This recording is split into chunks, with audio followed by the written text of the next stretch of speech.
നമ്മൾ നേരത്തെ പറഞ്ഞ ജീനിയസ് ആണ് മ്യൂസിഷ്യന്റെ. പിന്നെ അത് വളരെ ഇമ്പോർട്ടൻ്റ് ആണ്.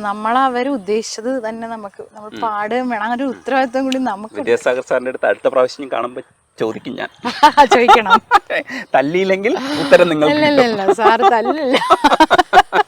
എന്നെ കുറച്ച് ഇഷ്ടമായതുകൊണ്ട് കുറച്ചൊരു സ്വാതന്ത്ര്യം കൂടുതൽ കിട്ടുമെന്ന് പ്രതീക്ഷിക്കുന്നുണ്ട്. സാറിന് അതൊക്കെ ഇഷ്ടം. നമ്മൾ അത്രയും വാച്ച് ചെയ്ത് പറയണതൊക്കെ. സാറും ചിലപ്പോ എനിക്കായിരുന്നില്ല ആ പാട്ട്, വേറെ ആർക്കും ആയിരുന്നു. അപ്പം റിഹേഴ്സലിന് പാടിയപ്പോഴാണ് സാർ ഇങ്ങനെ ശ്രദ്ധിച്ചു. അപ്പം അത് കഴിഞ്ഞപ്പോ ഈ സോങ് ഇന്ത സോങ് നീ തന്നെ പാടി. അപ്പം ഞാൻ സാറിനെ നോക്കുന്നുണ്ട്. ഈ ഹമ്മിങ് പാടിക്കഴിഞ്ഞാൽ ഞാൻ സാറിനെ നോക്കണുണ്ട്. അപ്പം സാറിന്റെ മുഖം കാണുമ്പോ അത് ഓക്കെ ആണെന്നുള്ളത് എനിക്ക് മനസ്സിലായി. അത്രയും നമ്മൾ പ്രോഗ്രാമിന് പാടുന്നതിന് മുമ്പേ ഇത് ഞാൻ ഉൾക്കൊണ്ട് കഴിഞ്ഞു. പാട്ട് ഫസ്റ്റ് ടൈം ഇത് കേൾക്കുമ്പോൾ തന്നെ ഈ സാധനം വന്നു. അപ്പൊ അങ്ങനെ ഇപ്പോഴും കിടപ്പുണ്ട് കേട്ടോ. അതിന്റെ കുറെ വീഡിയോസ് കിടപ്പുണ്ട്. പാട്ടിന്റെ സമയം പൊന്നുഷസ് എന്നും ഭയങ്കര ഇഷ്ടമുള്ളൊരു പാട്ടാണ്. എന്ന് വെച്ചാൽ പി ജയചന്ദ്രനെ ഓർക്കുമ്പോൾ ഒരു നിറ പുഷ്പമായി കിടക്കുമ്പോഴും എനിക്ക് തോന്നുന്നു പൊന്നുഷസ് എന്നുമാണ് അവസാനം അതിൽ വിൻ ചെയ്തത്. എന്ന് വെച്ചാൽ എൻ്റെ മനസ്സിൽ ഗ്രാവിറ്റിയിൽ ആദ്യം ശ്രദ്ധിക്കുന്നത് മറ്റേ പാട്ടായിരുന്നു. പക്ഷെ പിന്നീട് ഈ പാട്ട് ഉള്ളിലായതിനു ശേഷം പിന്നെ ഒന്നും ലോകമൊന്നും കാണാൻ പറ്റില്ല എന്ന് പറയില്ലേ. രമേശ് സാറിന്റെ പാട്ടുകൾ എനിക്ക് ഭയങ്കര ഇഷ്ടമാണ്. ഒരുപാട് സാർ ചെയ്തില്ല. സാറൊരു ആസ് എ കമ്പോസർ സാറിന്റെ പാട്ടുകൾക്കൊക്കെ ഒരു കണ്ണോട് കണ്ണൂരം ഭയങ്കര ഒരു സാധനമുണ്ട്. ഒരു നിറ പുഷ്പം എല്ലാരും പാടുന്നു.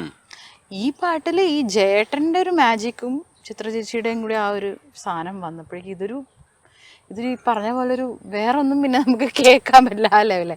പിന്നെ ജയേട്ടന്റെ നമ്മളെല്ലാരും ജയേട്ടന്റെ വലിയ എനിക്കറിയാം ജയനീഷ് ചേട്ടൻ ഭയങ്കര ഫാനാണെന്ന് പറയാം. ഫാനെന്ന് വെച്ചാൽ ആ മനുഷ്യൻ പാടിയത് ഇപ്പം ഇടയ്ക്ക് അപ്സലിക്ക നിങ്ങളുടെ സമം പരിപാടിക്ക് വേണ്ടിയിട്ട് സ്വയംവര ചന്ദ്രിക പാടുന്ന സമയത്ത് ഞാൻ യഥാർത്ഥത്തിൽ ഉള്ളുകൊണ്ട് ആ പാട്ട് കേട്ടു. പക്ഷെ ആ സമത്തിൽ പാടിയിട്ടുള്ള ഈ ബാക്കിയുള്ള പാട്ടുകൾ കേൾക്കുന്ന സമയത്ത് ശരിയാവൂല എന്ന് പറയുന്ന ഒരു മനസ്സുമായിട്ടാണ് ഇരിക്കുന്നത്. അപ്പൊ അയ്യോ ഇത് ശരിയാവൂല എന്നാണ് നമ്മൾ ആദ്യമേ പ്രീ ജഡ്ജ്മെന്റ് ആണ്. ഇവര് പാടിയത് ശരിയാവുന്നില്ല എന്ന് വെച്ചാൽ സാറ് പാടി വെച്ചേക്കുന്നത് അവരനുകരിക്കുന്നുമില്ല. അത് നല്ലതാണ്. ഞാനൊരു സാധനം കണ്ടിട്ടുണ്ട്. അതായത് ഇപ്പം ദാസാറിന്റെ പാട്ടുകൾ പാടാൻ നമുക്ക് ഒരുപാട് ഗായകരുണ്ട്. സാറിന്റെ ഏകദേശം കുറച്ച് അനുകരണവും ഉണ്ട്, അല്ലാതെ സാറിന്റെ ഇമോഷൻസിനെ ഇമിറ്റേറ്റ് ചെയ്തും ആ ശബ്ദം ദാസാർ ഇങ്ങനെ ഒരു ഇമേജ് നിൽക്കല്ലേ എല്ലാവർക്കും. പക്ഷേ ജയേട്ടന്റെ പാട്ടുകൾ പാടുന്നവര് കുറവാണ്. ജയേട്ടന്റെ സാധനം കിട്ടിയവര് ഞാൻ നോക്കിയിട്ട് എനിക്ക് 1-2 പേര് ഒഴിച്ച് ബാക്കി ജയേട്ടന്റെ പാട്ടുകൾ പാടാൻ പറ്റില്ല. അതാ ചേട്ടൻ അങ്ങനെയാണ്. അതാണ് ഭാവഗായകൻ. ആ ശബ്ദത്തിന്റെ ഇതൊക്കെ നമ്മൾ പറയുന്നത് ശബ്ദത്തിനോട് മാച്ചുള്ള വളരെ കുറവല്ലേ സിംഗേഴ്സ്. ദാസാറിന്റെ ശബ്ദത്തിനും മാച്ച് ഒരുപാടുണ്ട്, പക്ഷെ ജേട്ടൻ ഇല്ല. അപ്പം അങ്ങനെ നോക്കുമ്പോഴും മാത്രമല്ല ഈ കൊടുക്കുന്ന വളവും തിരിവില്ലേ ഇനി ലോകത്ത് ആർക്കും കൊടുക്കാൻ പറ്റില്ല. അതാണ് പ്രശ്നം. അല്ലാതെ ഈ ഗായകരൊക്കെ പാടുന്നത് ക്ലീൻ ആണ്, പക്ഷെ അതല്ല പ്രശ്നം. ഈ പുള്ളി കൊടുത്തേക്കുന്ന വളവും തിരിവും അനുകരിക്കാൻ ചെറിയ ഓസിലേഷൻസ്. അതിൽ ഏറ്റവും രസം അറിയോ, ജേട്ടൻ ഇപ്പം നേരിട്ട് ഇരുന്നവർക്കറിയാം. ജേട്ടൻ പാടണൊക്കെ ചിലപ്പോ ഇങ്ങനെയൊക്കെ ഇങ്ങനെ ഇരുന്നിരിക്കും പാടണം. നമ്മളിതിനെ ഇങ്ങനെയൊക്കെ പാടുമ്പോൾ ജേട്ടൻ ചിലപ്പോൾ കാലൊക്കെ നീട്ടിയിരുന്ന് കൈയൊക്കെ പൊക്കി വെച്ച്, പക്ഷെ പാടുന്നത് ഇങ്ങനെ ആയിരിക്കും. അയ്യോ അതൊരു ഭയങ്കര. ഞാൻ വിചാരിക്കും ഈ മനുഷ്യന് ശ്വാസം മുട്ടാതെ എങ്ങനെയായിരിക്കും പാടുന്നതെന്ന്. ഇത്രയും അതായത് ഇങ്ങനെ നിന്ന് നിപ്പിലങ്ങ് പാടുകയാണേ. അതൊരു ഇവിടെ നിന്ന് ഇങ്ങോട്ട് വരണത് ഒരു മാജിക്കാണ് എന്നാണ് ഞാൻ മനസ്സിലാക്കുന്നത്. കാരണം പുള്ളിയുടെ ബോഡി ലാംഗ്വേജിൽ ഇപ്പം പാട്ട് ബോഡി ലാംഗ്വേജിൽ കൂടെ വരുന്നതാണല്ലോ. മ്യൂസിക് അങ്ങനെ നമ്മൾ കാണണ്ടേ. പക്ഷെ ജേട്ടനെ നോക്കിയാൽ അങ്ങനെയല്ല. ഇപ്പൊ റോക്ക് മ്യൂസിക്കൊക്കെ നമ്മൾ കാണണം, അവർ ഭയങ്കരമായിട്ട് അവരുടെ ആ മ്യൂസിക്കിന് വേണ്ടിയിട്ട് അവർ മൂവ് ചെയ്ത് അല്ലെങ്കിൽ അങ്ങനെ. ഈ ജേട്ടൻ എന്ന് പറഞ്ഞാൽ ജേട്ടൻ കൊടുങ്കൈ കുത്തി ഇങ്ങനെയൊക്കെ കിടന്നിട്ട്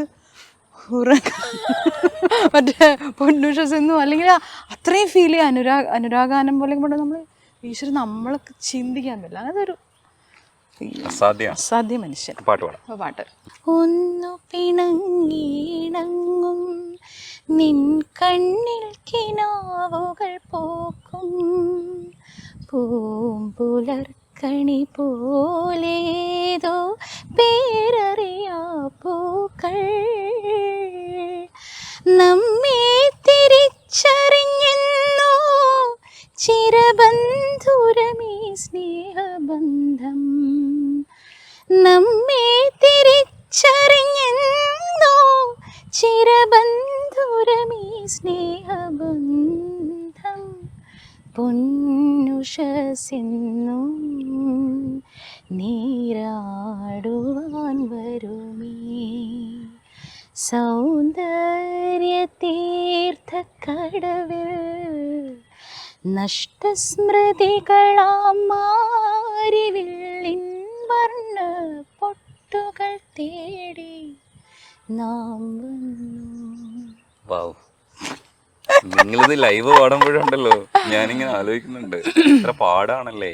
ലൈവ് എന്ന് പറയുന്ന വേറൊരു പരിപാടിയല്ലേ. ലൈവ് ഇത്രയും സാധനങ്ങൾ വരണ്ടേ അതിന്റെ കൂടെ, ഇതെല്ലാം ഒരുമിച്ച് വരണം. ഒരു ടാസ്ക്കാണ്, വലിയ ടാസ്ക്കാണ്. പ്രത്യേകിച്ച് ഇത്തരത്തിലുള്ള പക്ഷെ അതിൽ വീണ അത് സെറ്റാണ്. നമ്മൾ ആ ഒരു സ്ഥലത്തേക്ക് പോയാ ഓക്കെയാണ്. അത് പോയില്ലെങ്കിൽ അത് ഒക്കത്തില്ല. നിങ്ങളുടെ പാട്ട് മിസ് ചെയ്യുന്നുണ്ട്.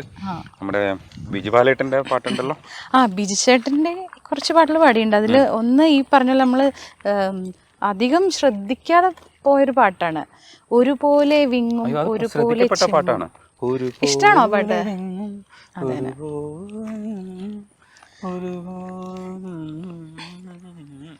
മനുഷ്യൻ അതിനകത്തുണ്ട്.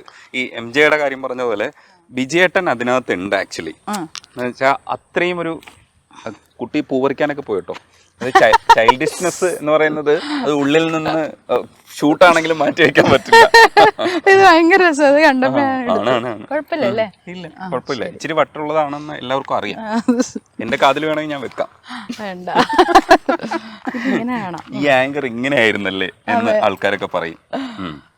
അപ്പം ബിജുചേട്ടന്റെ പാട്ടുകള് ഈ പറഞ്ഞ പോലെ ഒരു പ്രത്യേക ഒരു ഈ മൂഡാണ് ബിജുചേട്ടന്റെ പാട്ടുകൾ. ഒരു പ്രത്യേക ഒരു വേറൊരു നേച്ചറാണ് ബിജുചേട്ടന്റെ പാട്ടുകൾക്ക്. അപ്പം ഞാൻ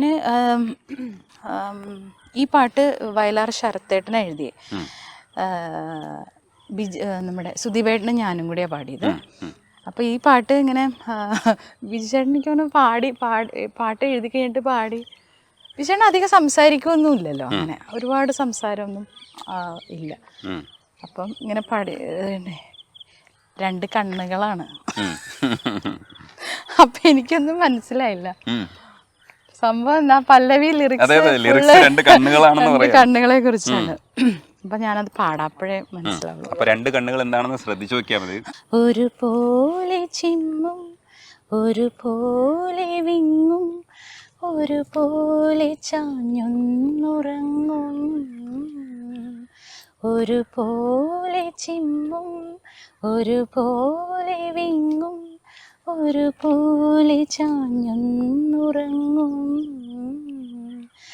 ഒരു വിരൽ ദൂരമേ തമ്മിലുള്ളൂ ഒരുമിച്ചു മാത്രമേ യാത്രയുള്ളൂ ഒരിക്കലും കാണാത്ത മിഴികൾ നമ്മൾ. ഇവിടെയാണ് കണ്ണുകളാണെന്ന് മനസ്സിലാവുന്നത്. അപ്പൊ ഞാനൊരു പൊട്ടിയാണല്ലോ ബേസിക്കലി. ഞാൻ പാട്ട് എനിക്ക് അഭിപ്രായമില്ല കേട്ടോ, ഭയങ്കര ബുദ്ധിയുള്ളവരെ ചില സമയം അല്ല റൂം പഠിച്ചു. അപ്പൊ ഇങ്ങനെ അത് എഴുതിയപ്പോ എനിക്ക് ഇതെന്താ ഇത് ഒരുപോലെ ചിമ്മും ഒരുപോലെ വീങ്ങും ഒരുപോലെ അപ്പൊ ഞാൻ ഇങ്ങനെ ഉറങ്ങാണോ ആരാ ഉറങ്ങ. പിന്നെയാണ് വിജയേട്ടൻ അങ്ങനെ പറഞ്ഞത് ഞാൻ നോട്ട് ചെയ്തപ്പോ അയ്യോ എന്തൊരു രസമായിട്ടാ. ഏകദേശം അതുപോലെ ഒരു സാധനം ഭാസ്കരൻ മാസ്റ്റർ എഴുതിയിട്ടുണ്ട്.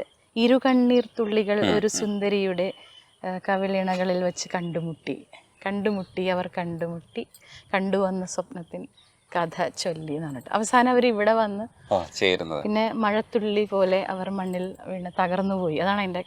അപ്പോൾ അതിലും ഇങ്ങനെ ഇവർ കാണുന്നത് അവിടെ വെച്ചിട്ടാ അങ്ങനെ ഒരു ഇമേജ് ആ പാട്ടിലുണ്ട്. എനിക്കത് ഭയങ്കര ഇഷ്ടപ്പെട്ടു. അതിൻ്റെ അനുപല്ലവിയൊക്കെ ഇങ്ങനെയാ. നിരന്തരം നമ്മളലയുന്നുവെങ്കിലും പരിചിതമായുള്ള പ്രണയം പറയുവാനാവാതെ പങ്കിടാൻ കഴിയാതെ. നല്ല രസാ. സൂപ്പർ പാട്ടാ.